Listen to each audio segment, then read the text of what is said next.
विकासावरच बोलत असतात.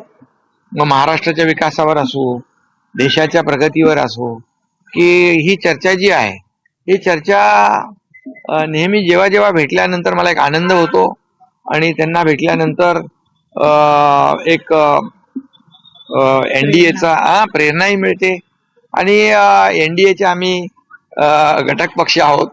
त्यामुळे मोदी साहेबांकडून नेहमीच शिवसेनेला देखील नेहमीच आदराचं स्थान मिळत आलेलं आहे आणि याचा देखील आम्हाला आनंद आहे. एवढं मोठं व्यक्तिमत्व आहे की आज जगभरामध्ये त्यांना विश्वगुरु म्हणतात.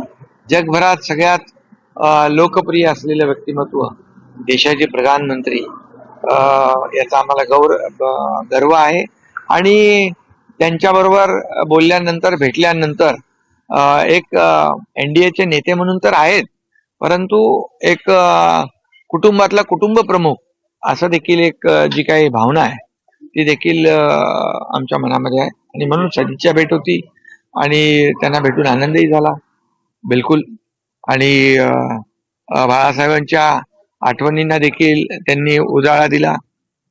अनेक याच्यामध्ये सगळ्या चर्चेमध्ये एक आनंदाचं वातावरण होतं. राज्याचा एनडीए म्हणजेच महायुती, त्यात आधाराचा स्थान मिळावं, स्थानिक स्वराज्य संस्था येणाऱ्या काळात होणार आहेत, तर त्यावरती पण कुठे काय बोलणं किंवा चर्चाचा भाग होता? त्यांचं एनडीएच्या बद्दल आणि महायुतीच्या बद्दल अतिशय मत स्पष्ट आहे की एनडीए आणि महायुती ही आपली एक आपलं जे काही गठबंधन आहे, हे गठबंधन जे आहे एक विचारधारा घेऊन आपण पुढे जातोय आणि एक जी काय आयडिओलॉजी आहे आणि अजेंडा आहे, विकासाचा अजेंडा हा आपण नेहमी राबवला पाहिजे, याच्यावर त्यांचा भर असतो.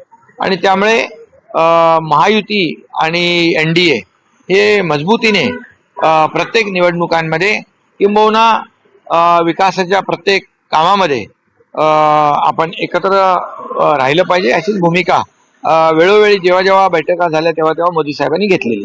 अजून कोणाला लढण्याची भाषा होते, खास करून ठाणे, नवी मुंबईतले काही नेते असतात ते सातत्याने भाजपचे स्वतंत्र लढण्याची भूमिका, यामुळे कुठेतरी युतीमध्ये बेबनाव आहे असं वाटतं. शेवटी बघा, मला असं काही वाटत नाही. शेवटी कार्यकर्ते असतात, त्या भागातले नेते असतात.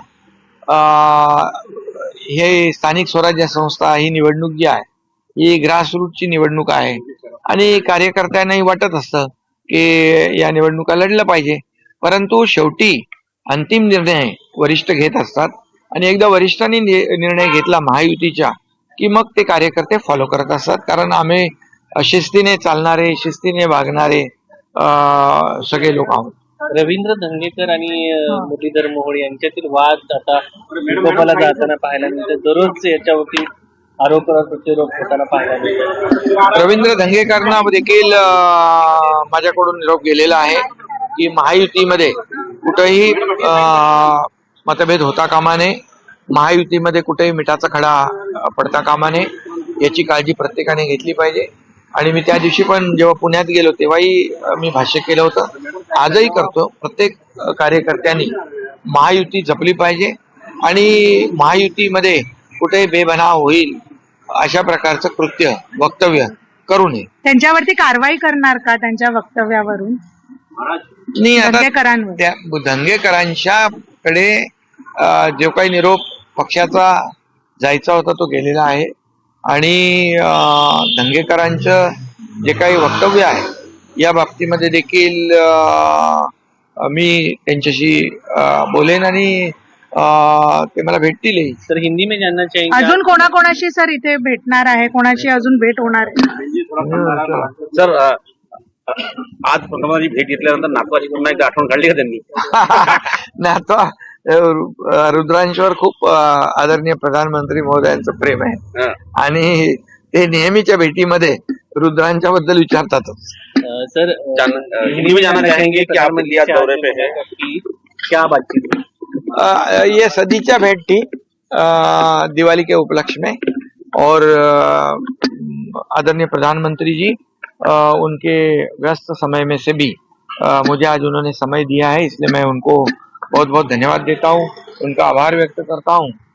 बिहार के चुनाव होने जा रहे, उनके दौरे भी चालू है और ऐसे समय में वो दिवाली के लिए मुझे मैंने सदी का भेंट के लिए आज मुझे उन्होंने समय दिया और आज हमारी मुलाकात हुई और बहुत अच्छी मुलाकात हुई।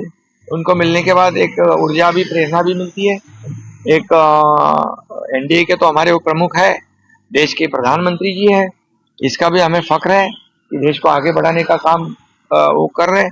ऐसी परिस्थिति देखे तो दुनिया में कई देशों की हालत खराब है, लेकिन हमारे देश की जो परिस्थिति है, प्रगति है, वो अर्थव्यवस्था को बढ़ावा देने का, मजबूत करने का काम आदरणीय प्रधानमंत्री जी कर रहे हैं और इसलिए भी हमें उनका अभिमान, गौरव है।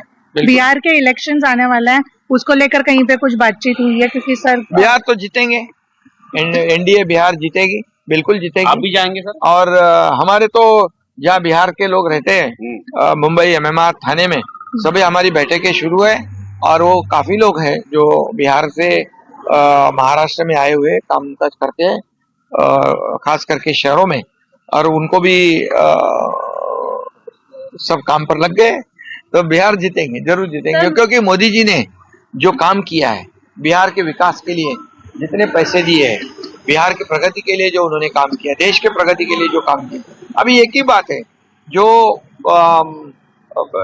एनडीए है और केंद्र सरकार और राज्य सरकार मिलकर डबल इंजन की सरकार विकास कर सकती है, ये भरोसा सब लोगों को है। जैसे महाराष्ट्र में भी उसका असर हुआ, जैसे बिहार में भी होगा और बिहार भी पूरी तरह एनडीए जीतेगी। तर संत तुकाराम महाराजांची मूर्ती तुम्ही पंतप्रधान नरेंद्र मोदी यांना भेट दिली आहे आणि त्याच्यावरती शब्द आहे, तुकाराम तुकाराम नाम घेता कापे यम, धन्य तुकोबा समर्थ जेने केला पुरुषार्थ. आता कोण यम आहे? अरे बाबा, ह्याच्यामध्ये ते तुम्ही त्या तुकाराम महाराज मी का दिले? आता आपली कार्तिकी एकादशी आहे, कार्तिकी एकादशी आहे आणि कार्तिकी एकादशी 1-2 तारखेला आहे आणि म्हणजे त्याचं औचित्य साधून तुकाराम महाराज, कारण शेवटी महाराष्ट्र ही संतांची भूमी आहे आणि मोदीजी जेव्हा महाराष्ट्रात येतात तेव्हा आवर्जून संतांची नावं घेतात, संतांची भूमी म्हणून उल्लेख करतात. छत्रपती शिवाजी महाराजांची शूरांची भूमी, वीरांची भूमी, संतांची भूमी असा उल्लेख करतात आणि तो त्यामुळे तुकाराम महाराजांची मूर्ती त्यांना भेट दिली आहे आणि ते आनंदी त्याला वाटलं, प्रसन्न मुद्रेने पाहायला. प्रसन्न मुद्रेने. सर 28 साल की धन्यवाद। सर 28 साल की मेडिकल ऑफिसर जो सुसाइड हो गया है, रेप का जो इशू यहाँ पर दिखाई दे रहा है, हाउ डू सी दिस? इसमें मैंने सुबह ही एसपी से बात की है और वहाँ पर जो हादसा हुआ है बहुत ही दुर्भाग्यपूर्ण है। एक डॉक्टर महिला के साथ, डॉक्टर महिला के साथ, तो वो जो जिम्मेदार है, एक पुलिस अफसर है और एक जो लैंडलॉर्ड और दूसरा एक जो है, उसको एक को तो हिरासत में लिया है और उसके ऊपर मुकदमा दर्ज किया है, फायर लॉन्च किया है और बहुत ही दुर्भाग्यपूर्ण घटना है। इसमें मैंने पुलिस अधीक्षक एसपी से कहा है कि जो भी इसमें दोषी है उसको बिल्कुल बख्शा नहीं जाना चाहिए, कड़ी कार्रवाई उसके ऊपर होनी चाहिए और उसके दिशा में काम सुरू आहे. मराठीचे महत्वाचं मुद्दे असतात. साताऱ्याची जी डॉक्टर महिला तिच्याबद्दल जे काही घटना झालेली आहे, अतिशय दुर्दैवी घटना आहे. मी एसपींच्या बरोबर चर्चा केलेली आहे, आरोपीला एका अटक झालेली आहे आणि तात्काळ जे कोणी दोषी असतील त्यांच्यावर कारवाई होईल, कुणालाही पाठीशी घातलं जाणार नाही, बिलकुल कठोर कारवाई या ठिकाणी झाली पाहिजे अशा प्रकारचं स्वतः मी एसपींशी बोललेलो आहे. थँक्यू. तर पंतप्रधान मोदींसोबत ही सदिच्छा भेट होती असं उपमुख्यमंत्री एकनाथ शिंदेंनी सांगितलं आणि त्याचबरोबर अशी जेव्हा भेट होते तेव्हा विकासाच्या मुद्द्यावर चर्चा होते असं एकनाथ शिंदे यांनी म्हटलंय. आणि त्याचबरोबर बिहारची निवडणूक एनडीए जिंकणार असा विश्वास सुद्धा उपमुख्यमंत्री एकनाथ शिंदेंनी यावेळी व्यक्त केलाय. सातारा डॉक्टर आत्महत्या प्रकरणात एसपींशी मी चर्चा केली असं सुद्धा उपमुख्यमंत्री एकनाथ शिंदेंनी सांगितलंय.